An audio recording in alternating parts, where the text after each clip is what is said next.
tonight. It's trained that if you open your mouths, you will be attacked. The president lashing out at the Democratic-led impeachment inquiry. This with the Democrats' impeachment POINTMAN teasing more to come. Certainly not for show. And another Democrat makes it official. Mike Bloomberg for president. The billionaire media mogul and former New York City mayor shaking up the race for 2020. And facing multiple corruption charges, Benjamin Netanyahu is fighting to stay on as the longest-serving Prime Minister of Israel. Plus, Washington gets ready for Christmas as the national and Capitol trees get ready for their close-up. All this and more tonight on Faith Nation.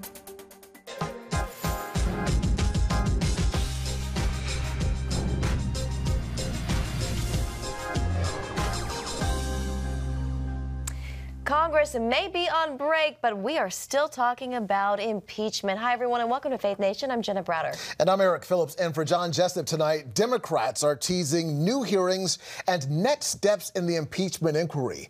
And one person they'd really like to hear from, Rudy Giuliani. Now, the president's personal attorney is now reportedly providing more information to lawmakers. CBN News White House correspondent Ben Kennedy joins us with the details. Ben? Well, Jenna, Eric, we are hearing this new info includes both audio and video recordings. While it's not clear what exactly is on that material, it could include, as you were just talking about, the commander-in-chief. Thank you all very much. President Trump dodged reporter questions after honoring the K-9 wounded in the Syria raid that killed ISIS leader Baghdadi. While Trump was in the Rose Garden, however, House Democrats were talking. We're going to continue our investigation.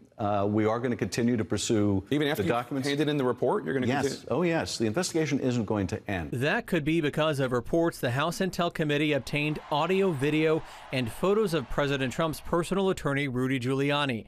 It's even rumored the president himself could be in the mix. What's unclear is what they show. ABC News reports the former New York City mayor played a key role in assisting the president in his efforts to investigate former Vice President Joe Biden and Ukraine. But Giuliani told Fox News that he doesn't think the president expects him to take the fall. I've seen things written like, he's going to throw me under the bus. Right. When they say that, I say, he isn't, but I have insurance. They call it the impeachment hoax. Trump touted a tremendous last week following a marathon of impeachment hearings. We know what they didn't see, this over 12 witnesses in 2 weeks of testimony in over 30 hours. They didn't hear anybody say, when they were asked, bribery, no, extortion, no, quid pro quo for the aid, no, preconditions for a meeting, did the president commit a crime? No, no, no, every time. Republicans have dug in defense of Trump, squashing Democrat hopes the impeachment inquiry would build bipartisan support. There is nothing more dangerous than an unethical president who believes they are above the law.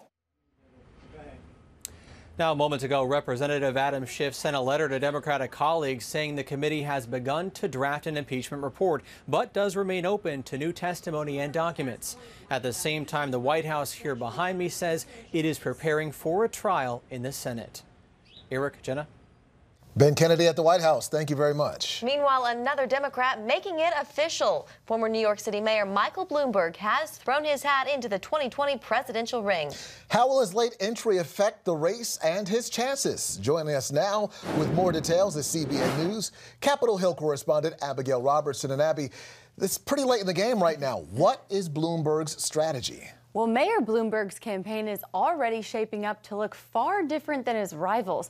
He has an estimated net worth of $53 billion, and Bloomberg says he won't take a penny in campaign donations. He'll work for $1 a year, and he'll spend whatever it takes to win. Mike Bloomberg for president, jobs creator, leader, problem solver.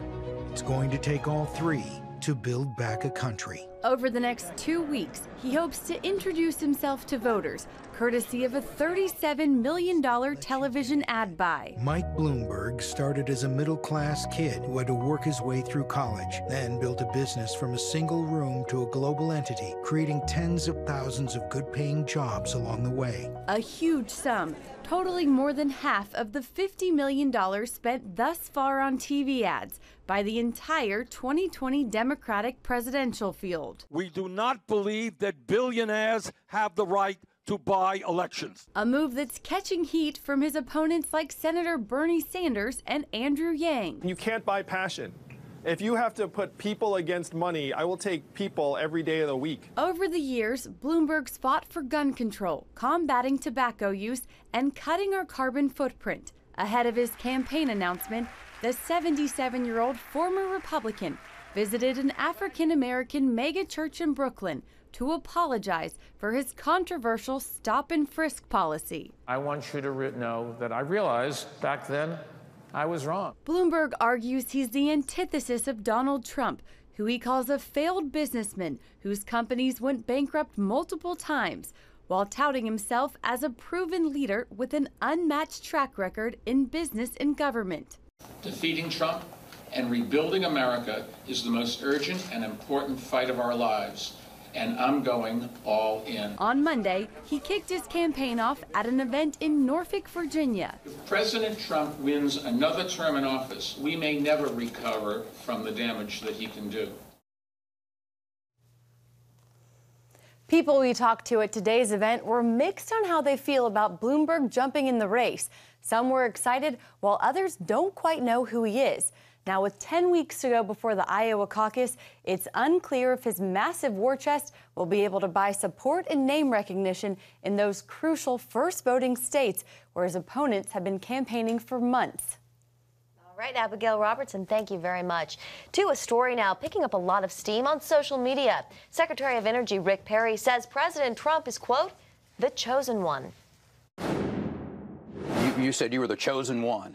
And I said, you were. I said, if you're a believing Christian, you understand God's plan for the people who rule and judge over us on this planet in our government.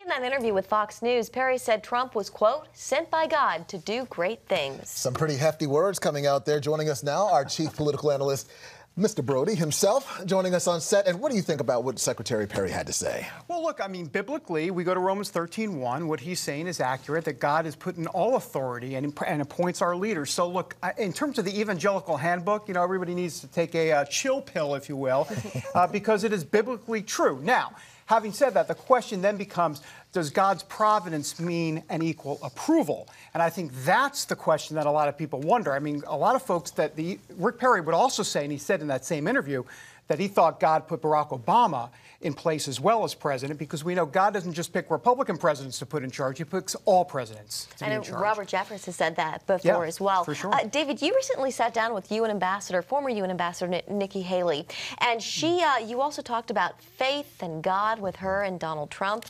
Does she see President Trump in that same vein?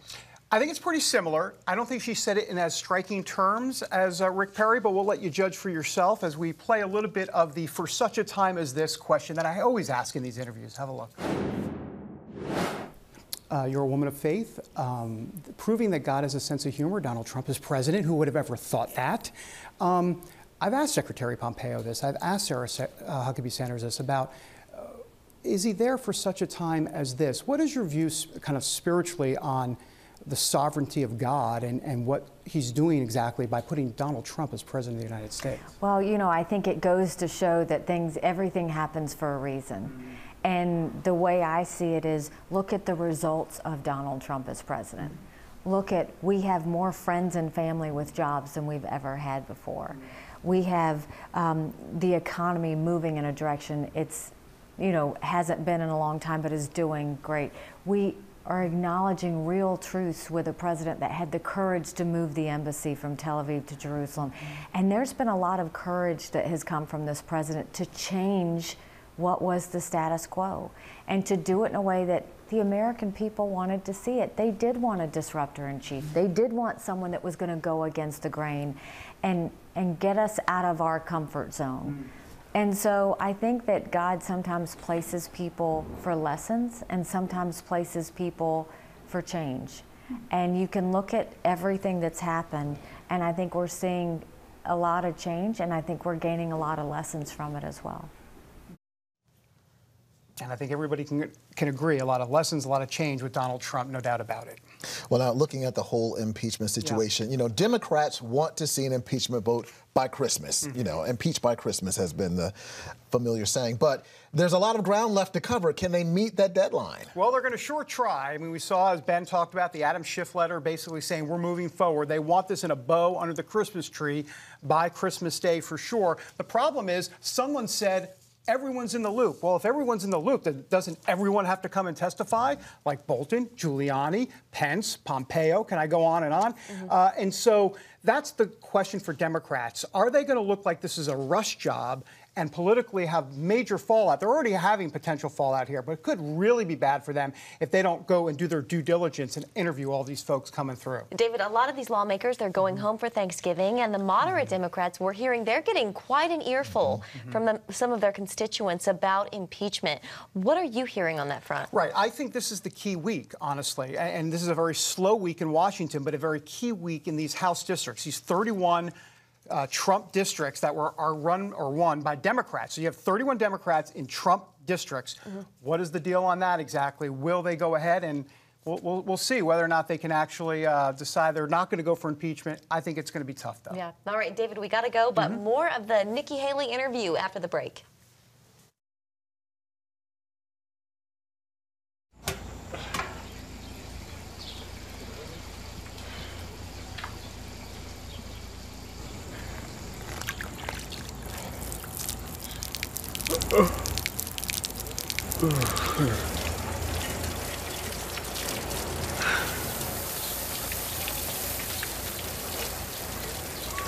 Life is better with a good night's sleep. Get your free DVD or booklet of Protect Your Sleep as the world watches from the outside. It's a big diplomatic tug of war here in the Middle East. Go inside the story with Jerusalem Dateline. Israeli archaeologists are talking about a discovery that could change the thinking about the Temple Mount. Join CBN Jerusalem Bureau Chief Chris Mitchell and get the biblical perspective on the events shaping the world. It's what starts in Israel, then ends up going to other places. Watch Jerusalem Dateline, Friday night at 9:30 on the CBN News Channel. Life. It's meant to be lived fully. Jesus said it. I came to give you life. Life to the fullest. Life in your family. Life in your finances. Life in your body, mind, and spirit. Life in your everyday.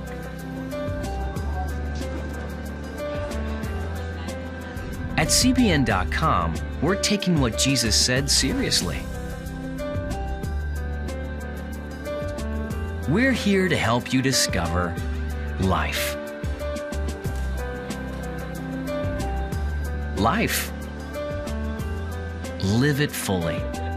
CBN.com.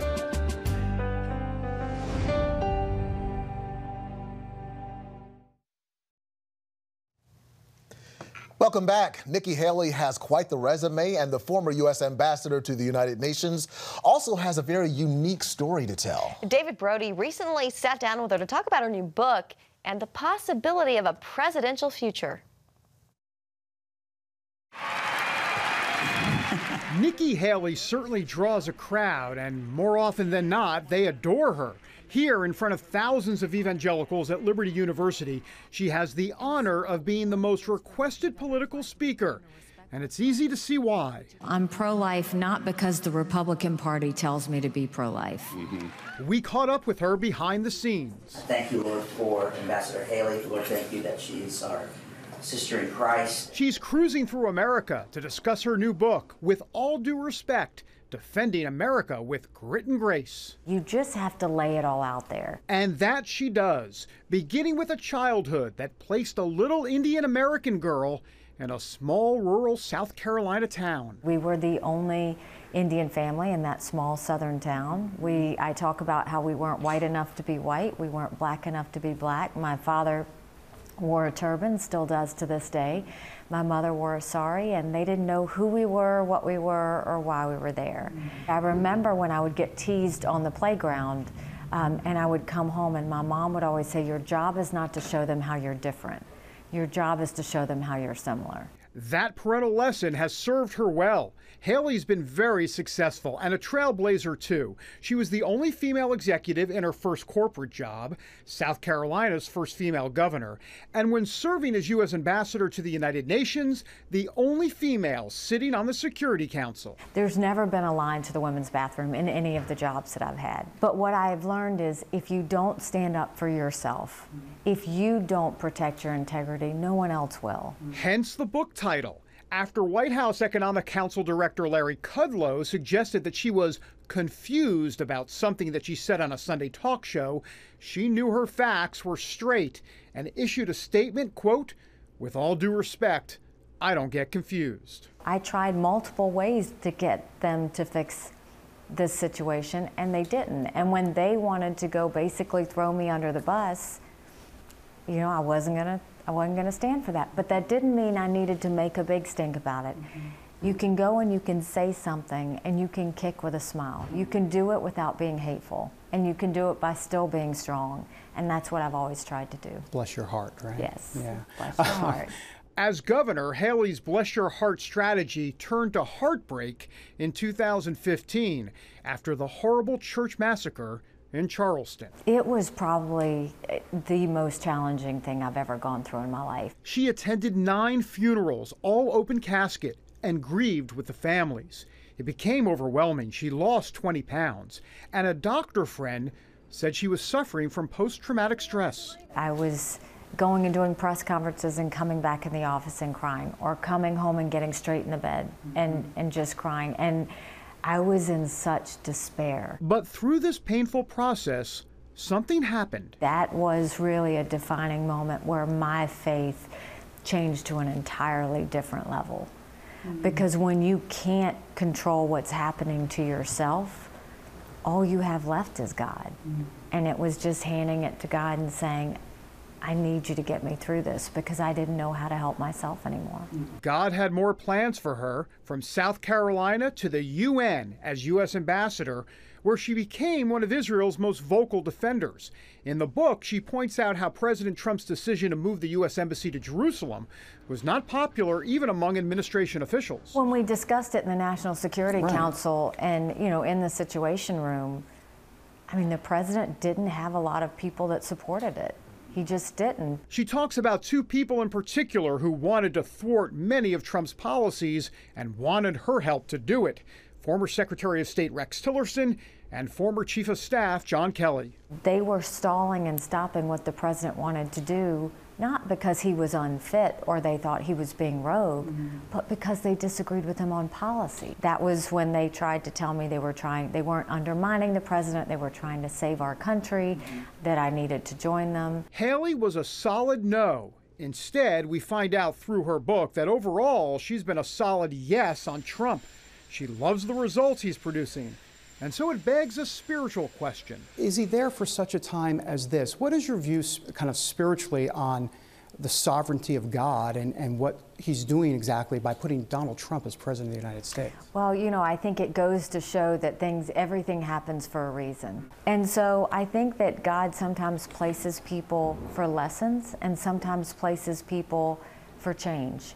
And you can look at everything that's happened, and I think we're seeing a lot of change, and I think we're gaining a lot of lessons from it as well. So what about her? What will God do with her life going forward? She polls as one of the most popular politicians in the land. Could we be interviewing the soon-to-be first female president in 2024? In terms of the future, I know. You know I'm going to ask the question, and you'll get back to me in another interview, right? Maybe 2024. You know, will we have another interview? I'll tell you the truth. We will have other interviews. Oh, that's good. What I know is I'm too young to stop fighting. But I also know that 2024, 5 years is a long time in politics. I'm not going anywhere. I'll be around, and we'll just take it a year at a time from there. And you can be sure she'll be sporting a smile backed by that bless your heart attitude moving forward. David Brody, CBN News, at Liberty University in Lynchburg, Virginia. On October 1st, 1961, history was made when a tiny station began transmitting the first signals of the Christian Broadcasting Network. CBN. a Christian Broadcasting Network. And now, a new era has begun with the all-new CBN News Channel. Just moments ago, the Iron Dome intercepted an incoming rocket right on the Gaza border. Administering in this area, spiritual warfare is definitely involved. A 24/7 news network, bringing you the news you want from a source you can trust. In Kenya, 40% of the medical services are actually provided by these Christian hospitals. Let's talk about the economy. Believers here are joining together to win people to Jesus Christ. All your favorite shows now in one place. Go to cbnnewschannel.com to find out how to get the CBN News Channel on your TV all day, every day. CBN News.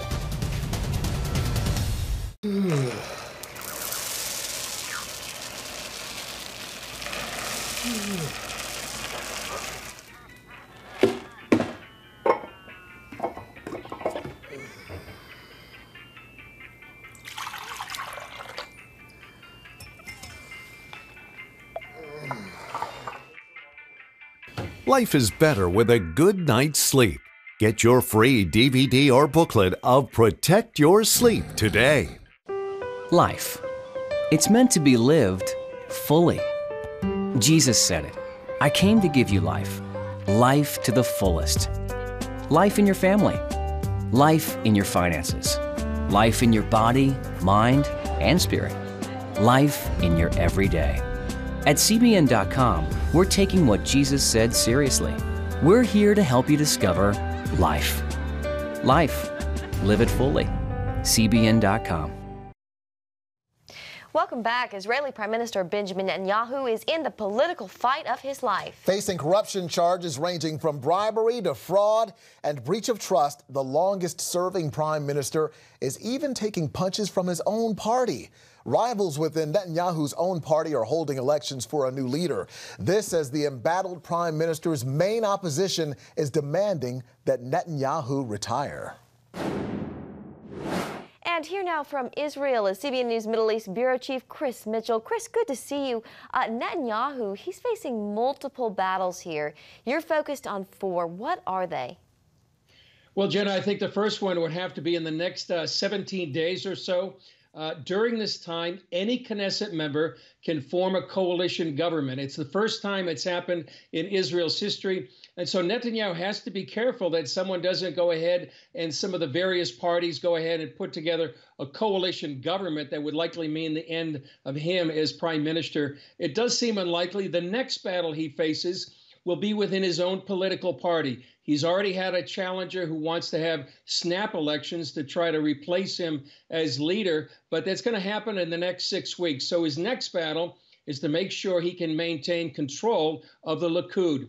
His third battle, if he survives those first 2, will be the general election, will likely be next March. He has to convince Israelis that despite being indicted on 3 separate counts, that he needs to be the prime minister of Israel. The fourth battle is a legal battle, and that's something that could take years. Now, if he survives the first 3 political battles, then he'll have that legal challenge, and like I said, that could last for years. A lot to do, walking it out step by step. Well, what are the similarities between what Netanyahu is facing and President Trump?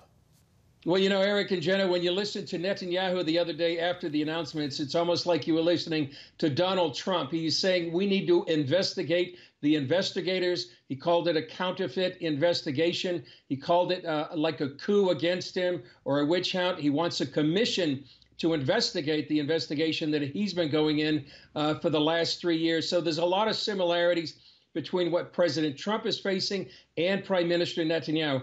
The one major difference is right now, President Trump is going through a political trial with no consequences in terms of criminality. But Netanyahu is facing 3 criminal cases and counts. So for him, the consequences actually not only will be political, perhaps, but also very personal. Yeah, a lot on the line. Chris, what are the security challenges Israel faces in the midst of all of this political instability? Well, you know, you have to believe that Israel's enemies, including Hamas in the Gaza Strip, Hezbollah on the north, Iran especially, is seeing this political instability and seeing weakness within Israel. And that's exactly why yesterday, Prime Minister Netanyahu and the Defense Minister, Naftali Bennett, were up on the Golan Heights warning Iran that that if any attack would be met with by response. Just about a week ago, Iran fired 4 missiles into the Golan Heights up on the northern border of Israel. It was responded by Israel in a very harsh and severe way. But right now, it does perhaps, because of the internal instability, the weakness of the government, it could embolden Israel's enemies. But I would suspect that Israel's prepared the IDF for any eventuality, whether it comes from the north, the south, or from Iran itself. We know you'll keep your eye on it. CBN News Middle East Bureau Chief Chris Mitchell, thank you very much, sir. Thanks, Chris. Thanks, Eric. Coming up, amid turmoil in our nation's capital, there is at least one thing you can count on.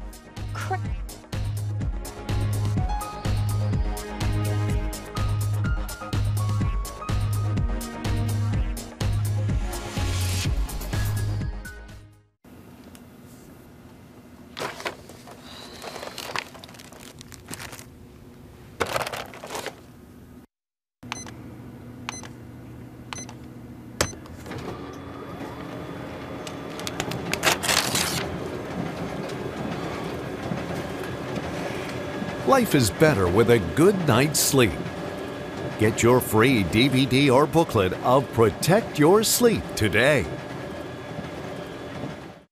I'm Ephraim Graham, and this is Studio 5. Cruise with me as I discover the good things happening in the world of music, sports, television, and movies. The fact that Ryan Coogler was going to be directing the film, I knew that something special was going to happen. We'll chat with artists at the forefront of entertainment and explore the connection between popular culture and faith. I asked my pastor, I said, well, does that mean I'm supposed to be a preacher? He says, well, no, you already have a pulpit. Watch Studio 5 Wednesday night at 9:30. Remember for a moment what it was like to be a child. You believed every story you were told. You saw a world full of endless possibilities. What stories will the world's orphaned and at-risk children believe? We believe the Bible tells the only story truly worth believing. We believe that every child should have the opportunity to dream, the chance to take challenges and turn them into possibilities, the chance to stand on the promises of God, to recognize their place in the greatest story ever told. They have their whole lives ahead of them. Theirs is a world of endless possibilities. They are looking for a story to believe. We will tell them that story. Will you join us?